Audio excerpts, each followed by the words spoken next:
You decide to get fit, write a book, or finally build a savings account. You put in a massive burst of effort for a few days, but by week 2, the routine collapses and you're right back where you started. We often operate under the assumption that success requires massive, immediate action. We think a total life overhaul is the only way to see change. But think about the paradox of the coin. If you give someone a single coin, they aren't rich. But if you add another, and keep going, eventually you have to admit that a single coin made someone wealthy. Habits operate the exact same way. They are the compound interest of self-improvement. Getting just 1% better every day is a small, almost imperceptible change in the moment, but over months and years, those tiny gains multiply. The reason those daily 1% improvements are so hard to stick with comes down to the plateau of latent potential. The plateau of latent potential is the lag between the time you put in work and the time you see the results of that work. This chart shows exactly why we get frustrated. The straight diagonal line pointing upward represents what we think should happen when we start a new routine. We expect our progress to be linear and immediately obvious. Now look at the curved line below it. This represents the reality of compounding. Early results are slow, flat, and largely invisible. The area between those two lines is where most people lose motivation. It's the valley of disappointment.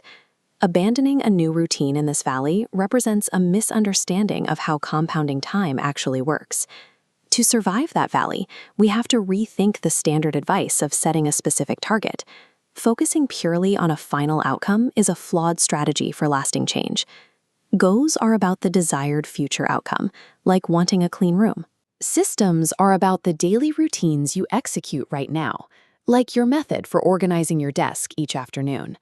The reality of performance is that you do not rise to the level of your goals, you fall to the level of your systems. Achieving a specific target alters your life for a brief moment. Upgrading your daily routine changes your trajectory. Relying on pure willpower to execute those daily systems is biologically exhausting. Pushing through resistance is a short-term tactic, not a reliable long-term solution. To see a more reliable approach, look at a study conducted by physician Anne Thorndike at a hospital cafeteria. Originally, the refrigerators located right next to the cash registers were filled strictly with soda. The researchers altered the room's choice architecture. Choice architecture is the practice of designing the environment in which people make decisions. They simply added bottled water as an option to every refrigerator and placed baskets of water next to the food stations.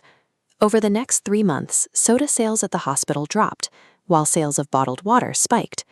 This was achieved without speaking to or motivating a single customer. Habit formation relies on 4 specific laws, making it obvious, attractive, easy, and satisfying. The cafeteria intervention worked by making water more visible and reachable than soda, shifting the path of least resistance. Motivation fluctuates, but environment design is a persistent force. When the cues for good habits are visible and the cues for bad habits are hidden, self-control happens by default. The environment handles the surface level of behavior, but the deepest layer of habit formation is tied to self-belief. Imagine 2 people trying to resist a cigarette. When offered a smoke, the first person says, "No thanks, I'm trying to quit." The second person declines by saying, "No thanks, I'm not a smoker." This diagram shows the first person's approach, known as outcome-based change.